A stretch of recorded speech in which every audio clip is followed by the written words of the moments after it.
Eleanor was dying alone. The birthday card in her pocket was 30 years old.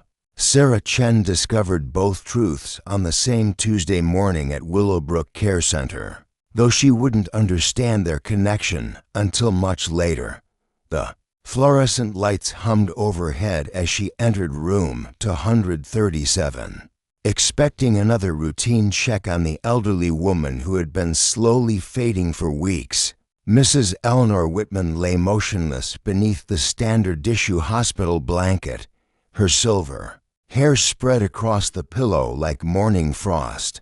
At 87, she had the kind of weathered hands that spoke of decades spent gardening, cooking, and caring for others, but those hands hadn't moved in 2 days.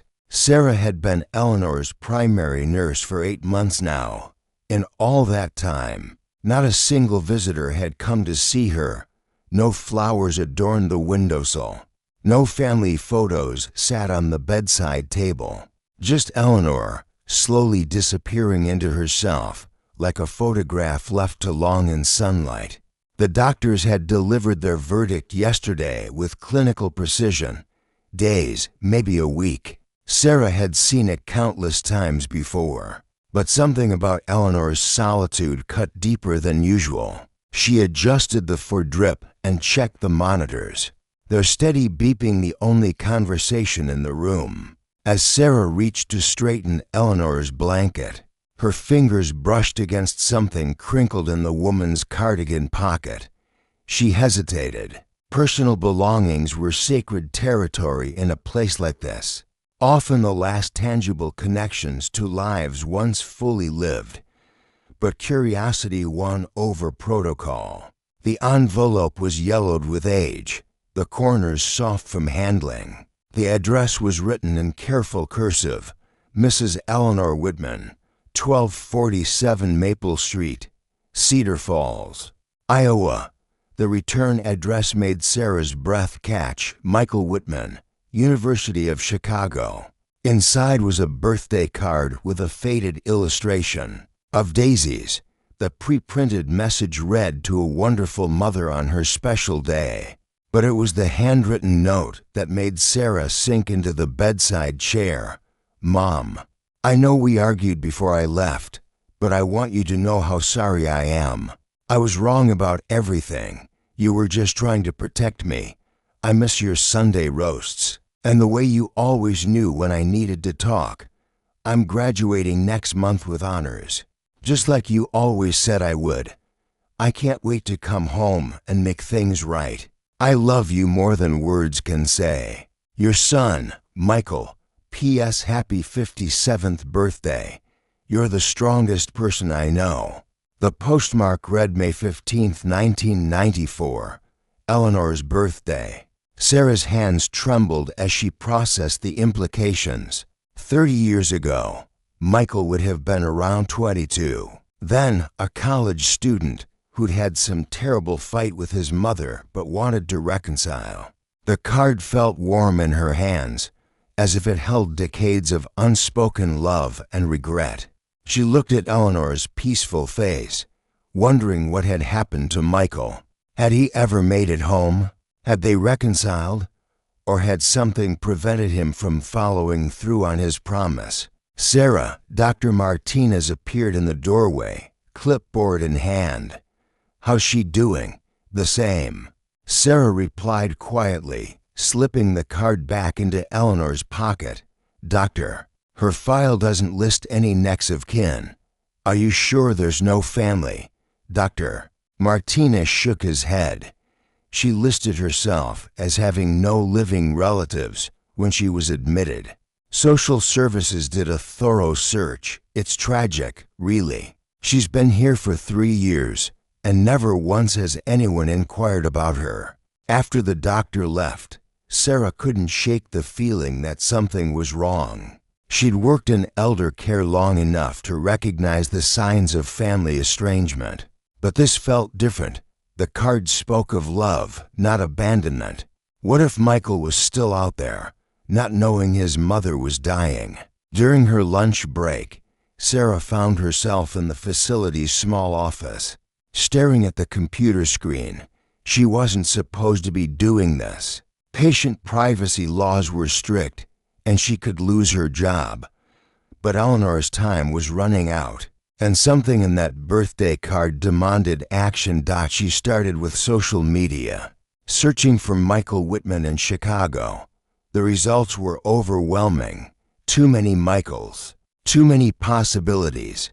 She tried adding University of Chicago to the search, then 1990 for graduate. Still nothing conclusive. On impulse, she called the university's alumni office. "I'm trying to locate a graduate from 1994, she explained to the pleasant woman who answered. "Michael Whitman. It's regarding his mother's medical situation. I'm sorry, but we can't release alumni information to unauthorized parties. However, if you provide me with your contact information, I can try to pass along a message." Sarah left her number and a carefully worded message about Eleanor's condition. At Willowbrook Care Center. It was a long shot, but it was something. The rest of her shift dragged by. Eleanor's breathing became more labored, and Sarah found herself checking the phone obsessively. By evening, she had resigned herself to the fact that she'd done all she could. It was nearly 10 p.m. when her phone rang. "Is this Sarah Chen?" The voice was deep, urgent, and shaking with emotion. "Yes, this is Michael Whitman. You left a message about my mother. Is she still alive?" Sarah's heart raced. "Yes, she is. But Mr. Whitman, you need to know that her condition is very serious. The doctors say she doesn't have long." The silence on the other end stretched so long that Sarah wondered if the call had dropped. Then she heard it, quiet sobbing. "I thought she was dead," Michael whispered. "I've thought she was dead for 30 years. The story came out in fragments. After graduating, Michael had returned to Cedar Falls to reconcile with his mother, just as he'd promised in the card. But the house on Maple Street was empty. The neighbors told him Eleanor had moved away months earlier, but no one knew where. He'd hired private investigators, searched public records, even offered rewards. Eleanor Whitman had simply vanished. "I thought she'd changed her name to avoid me," Michael said, his voice breaking. "I thought she hated me so much that she'd rather disappear than see me again. I never stopped looking, but after 20 years, I assumed she'd passed away. How did she end up in Iowa?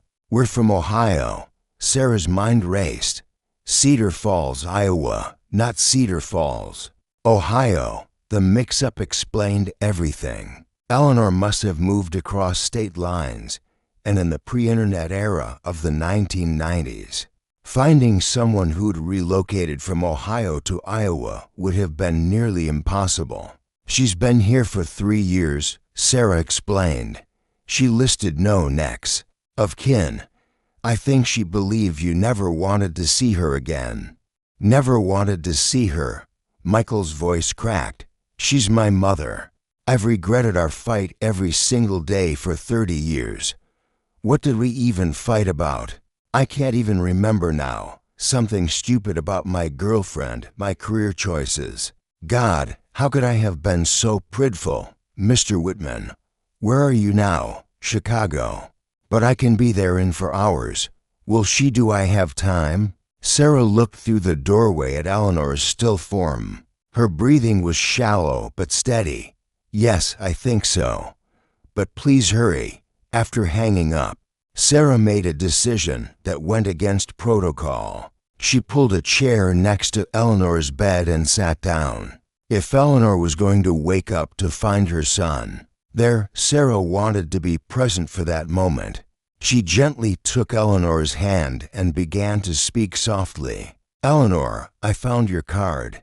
The one from Michael. He's coming home. He never stopped loving you. He never stopped looking for you. He thought you were dead, just like you probably thought he'd forgotten you. But he's driving here right now, and he wants to see you so badly. Eleanor's fingers twitched slightly. Her eyelids fluttered, but didn't open.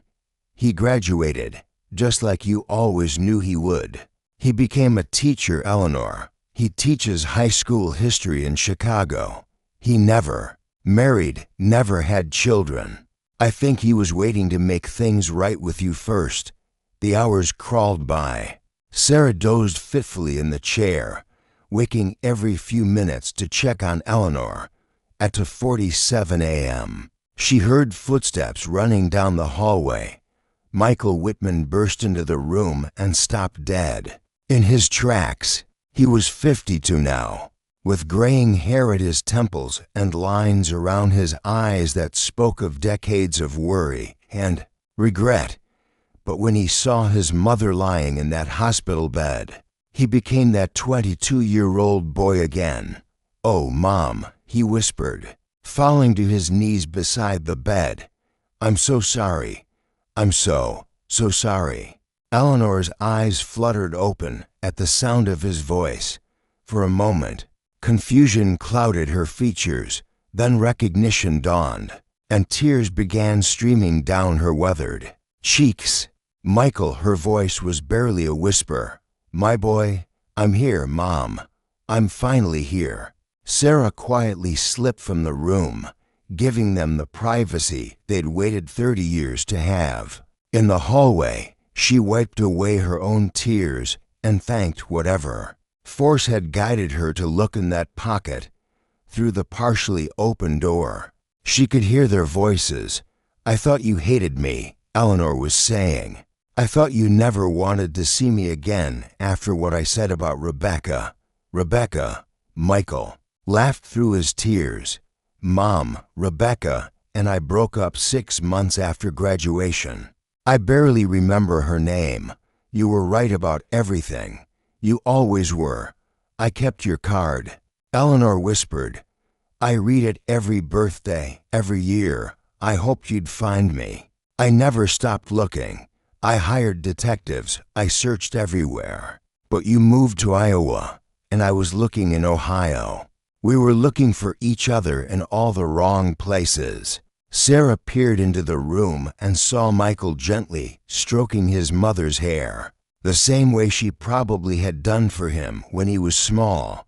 "I have so much to tell you," Michael said, "about my job, about the students I teach. I tell them about you, Mom. I tell them about the woman who raised me to believe I could do anything. You were right about college. You were right about staying focused. You were right about everything except thinking I could ever stop loving you." Eleanor managed to smile. "You were always so stubborn.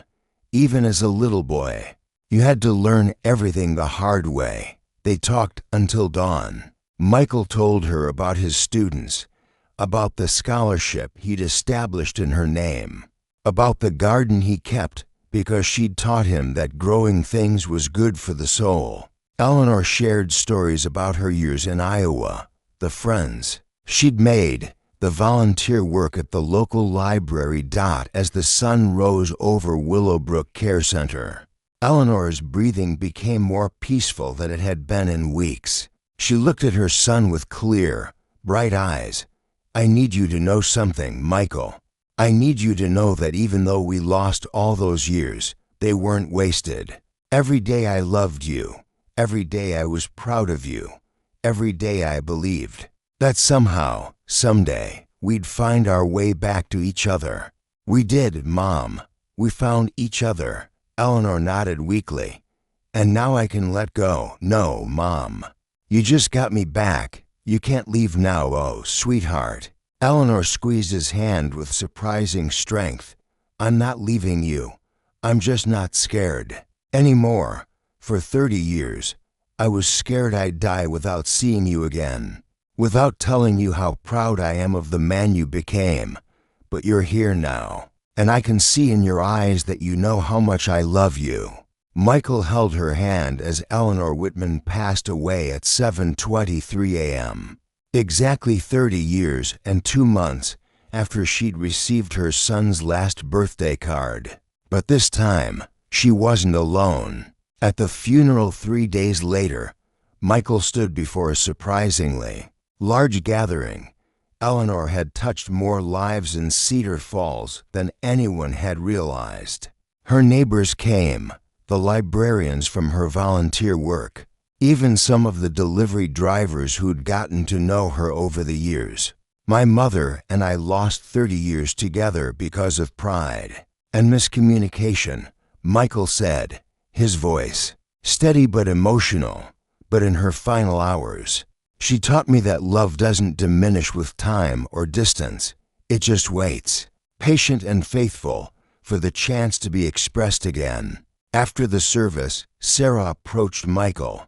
He hugged her tightly, the stranger who had given him the greatest gift of his life. "What will you do now?" she asked. Michael smiled through his grief. "I'm moving to Cedar Falls. The high school here needs a history teacher, and I think Mom would like knowing I'm in the place where she spent her final years. Besides," he pulled the faded birthday card from his jacket pocket, "I have 30 years of birthdays to make up for." As Sarah watched him walk away, she thought about the power of hope, the persistence of love, and the way a single act of curiosity had changed everything. That evening, she made a new rule for herself. She would always check the pockets. You never knew what forgotten treasures might be waiting to reunite a family, to heal old wounds, or to prove that love truly does find a way. In room 237 at Willowbrook Care Center, a new patient now occupies Eleanor's bed. But sometimes, during the quiet hours of her shift, Sarah thinks she can still feel the presence of an enduring love that waited 30 years to come home. And every time she sees a birthday card, she remembers that the most important messages are often the ones we keep closest to our hearts.